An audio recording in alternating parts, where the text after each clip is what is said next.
Buenas tardes, mi nombre es Javier Hernández, estudiante de Ciencias Políticas y en el siguiente podcast quiero compartir y vamos a entender un poco sobre las características del proceso de modernización de Colombia en el siglo XX, teniendo en cuenta una característica o aspectos desde lo social, político y económico. También vamos a ver unos temas que tienen que ver del conflicto armado, pues, y conociendo la historia de Colombia nos damos cuenta que se ha visto o ha estado envuelta siempre en la violencia política y violencia armada.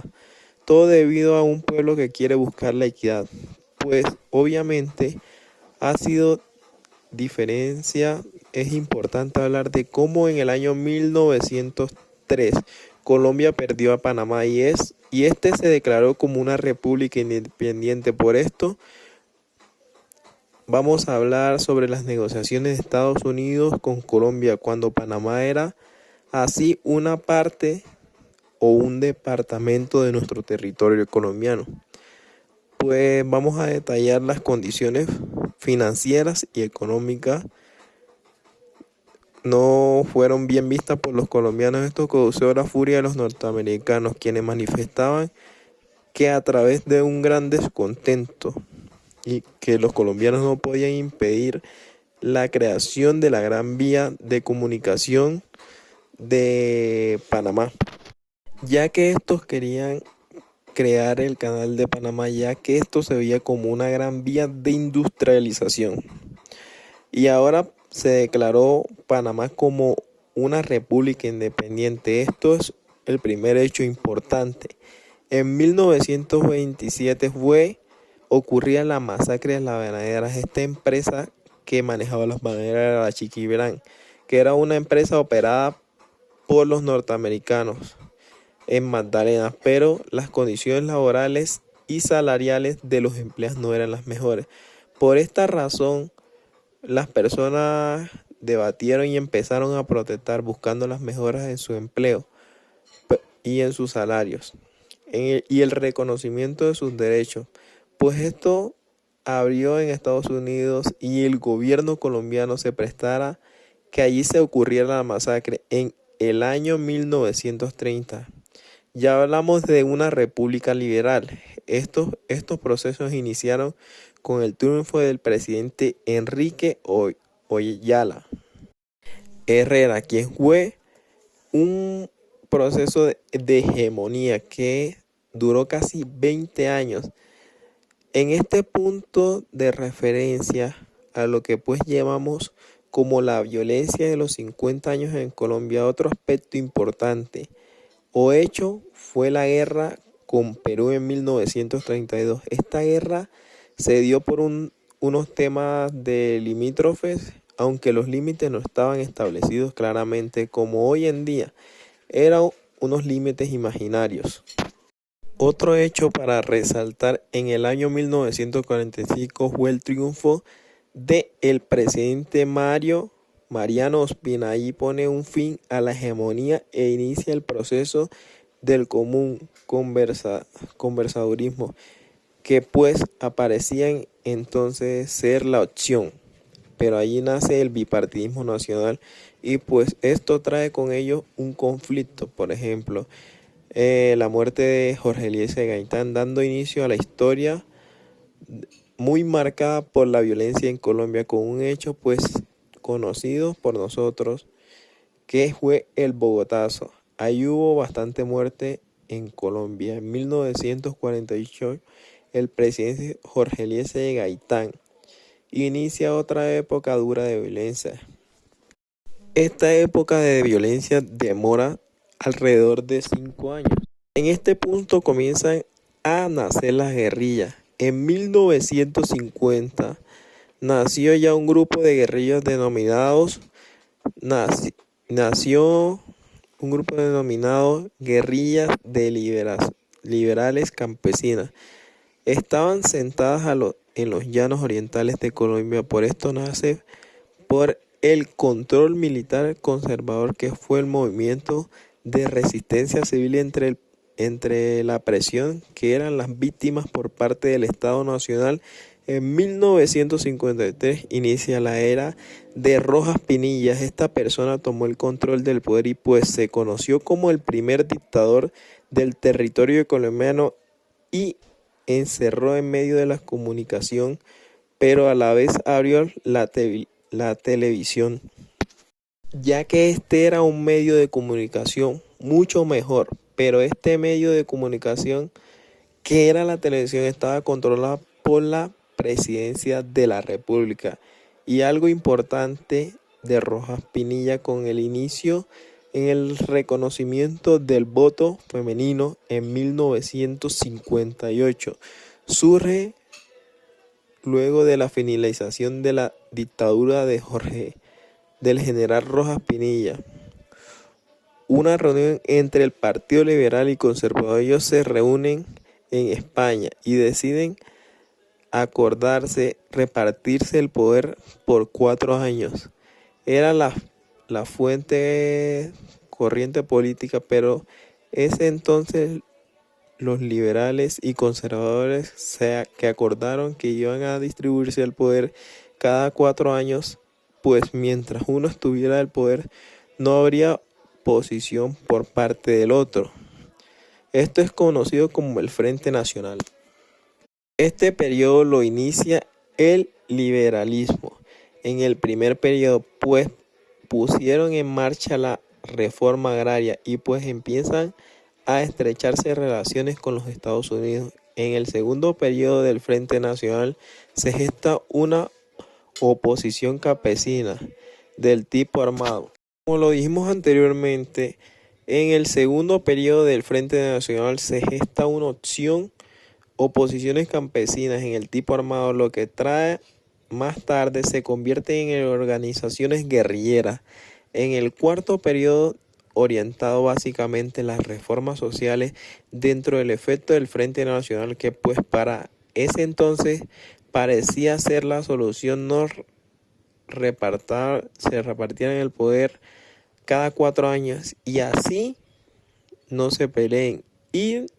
Y pues esto trajo consecuencias negativas como la creación de la FARC, el ELN y el M-19, porque estaba muy cerrado y no había inclusión de otras fuerzas políticas. En 1973 nace el M-19.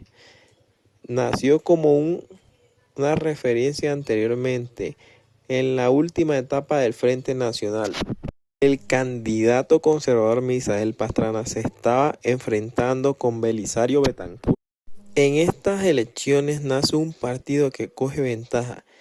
Es la amapola Alianza Nacional Popular. El candidato era Gustavo Rojas Pinilla, de quien ya nos referimos, pero pues el periodo está por se crea un apagón y la ley marcial obliga a los ciudadanos a recogerse. Esto hizo que Rojas Pinilla, que estaba punteando las elecciones, pasara a estar por debajo de Pastrana, quien terminó ganando las elecciones. Esto causó y se ve reflejado como un fraude. Esto causó que los grupos armados como el ELN se convirtieran en un núcleo guerrillero y naciera también el M-19. Estos terminaron cayendo en el terrorismo y el abuso del poder, cuando pues sus ideales eran una igualdad política e inclusión en las decisiones nacionales. En el año 1981 aparece ya el tema del narcotráfico. Son actores de la guerra de la época.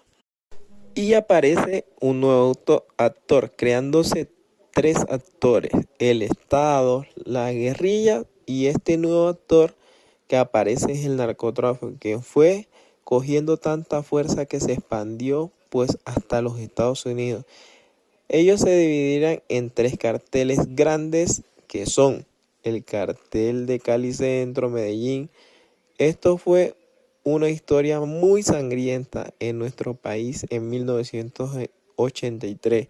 La Unión Patriótica, que era un brazo político de la FARC, fue aniquilado por las fuerzas oscuras del gobierno.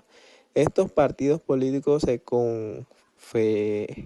confiaban desde las bases sociales, los cuales generó muchos asesinatos, masacres.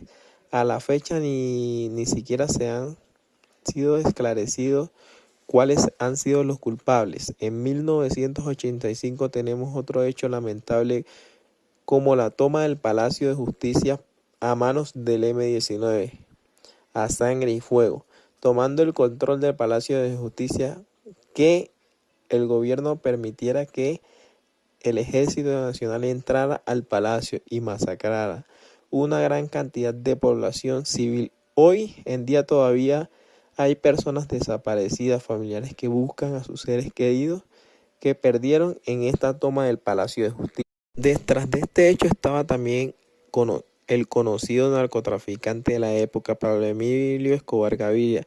Él apoyaba esta toma en el Palacio de Justicia con el fin de que se cayera la extradición a Estados Unidos. Como bien él lo decía, prefería morir aquí en Colombia. En el año 1985 fue un año muy triste y de mucho luto para nuestro país. Allí ocurre la tragedia de Olmedo, pues esta tragedia fue ocasionada por la erupción del volcán que se llamaba el Nevado del Ruiz. En 1988 hay una extensión en la lucha entre el Estado y el narcotráfico. Este último luchó por evitar la extradición, pero ya había visto con la toma del Palacio de Justicia, se había apoyado, pero pues no lo lograron. Esto que pasa a la comienza del asesinato de los líderes políticos a cargo del narcotráfico para presionar el gobierno y mostrar el poder del narcotráfico, encabezado por el cartel de Medellín. Tenían por el cuello el gobierno colombiano, que allí estaba casi para tomarse el poder, lo que generó el recelo del cartel de Cali, pues no querían que el cartel de Medellín tuviera el control.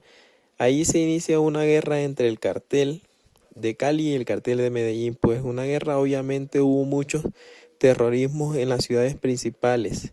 Cali, Medellín y Bogotá fueron los que más sufrieron los flagelos de la guerra. Y por ejemplo ellos el atentado del carro bomba del DAS, que causó muchas muertes. A raíz de todo esto, la violencia política, ya con el narcotráfico en su eje de lucha para combatir la extradición, pues se vio obligado a hacer la reforma de la Constitución de 1991. Como lo sabemos, Pablo Emilio Escobar, el conocido narcotraficante del cartel de Medellín, se convierte en un representante en el segundo renglón de la Cámara de Representantes del país. Representaba el departamento de Antioquia. Con esto, los narcotraficantes trataban de permanecer en el poder público, pero no lo consiguió. Fue expulsado de la Cámara de Representantes. Además, Carlos Leder es allí extraditado, que se hace necesario que se promulgue una nueva constitución en 1991.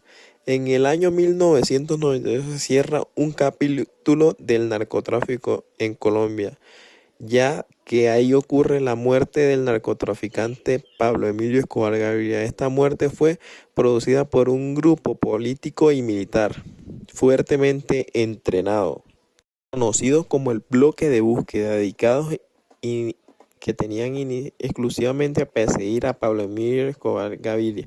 Después de este hecho tenemos en 1995 que fue el proceso 8000, en el que se concientiza el proceso o por qué conocía el rezago del narcotráfico. Muchos políticos se veían vinculados con dineros del narcotráfico. Ernesto Samper, quien jugó presidente, el primero de ellos en su campaña, fue patrocinado con estos dineros ilegales denunciados por Andrés Pastrana, quien tenía uno de los casetes conocidos como los narcocassettes, que también pues lo hemos escuchado mucho a través de la historia, ya que en estos narcocassettes tenía mucha información que comprometía a muchos candidatos y políticos.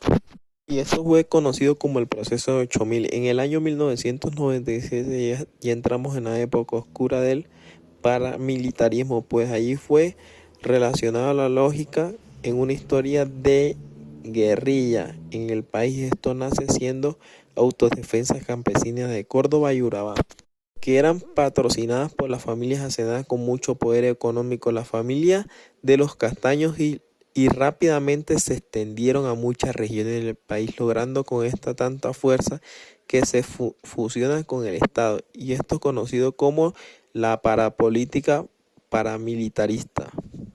En los tiempos de Uribe está con discursos que se veían con las bases del paramilitarismo. Los paramilitarismos se conseguían mercenarios extranjeros para hacer las guerrillas, que lo causó la muerte a muchas vidas civiles.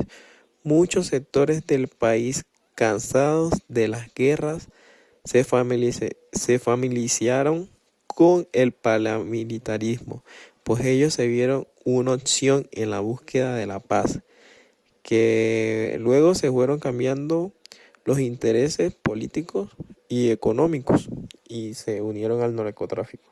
Como lo sabemos, Colombia en el siglo XX fue marcada profundamente por hechos mencionados, pero también unos conflictos que evidencian falta de inclusión y justicia social. Por esto, por el proceso de paz y la falta de inclusión.